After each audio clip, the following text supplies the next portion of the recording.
let us talk about the rights of indigenous people. What is indigenous people?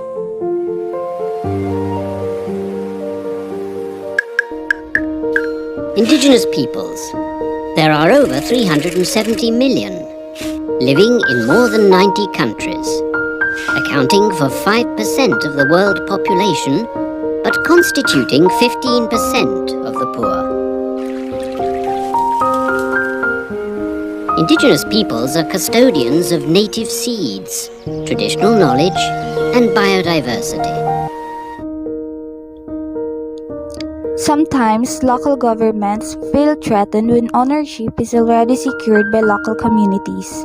They saw traditional structures as rivals to local power in economic, social, and political terms. It aggravates the conflict with local government, but there are still ways to mitigate this, and that means continuing to explore proper collaboration management.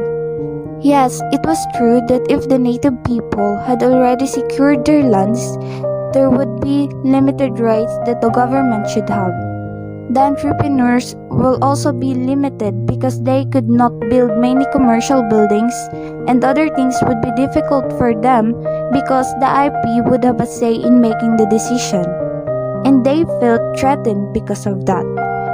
It was nice to have a thriving community, to have many facilities that could be of great help to people, and to have a job that wasn't that hard to come by. And it was the government's duty to provide the people with that. But the government should remember that it should prioritize the safety and rights of its people before the economy, tourism, and other material things.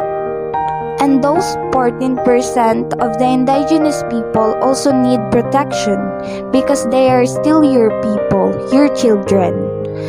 The indigenous people are a different story. They were the unique twist.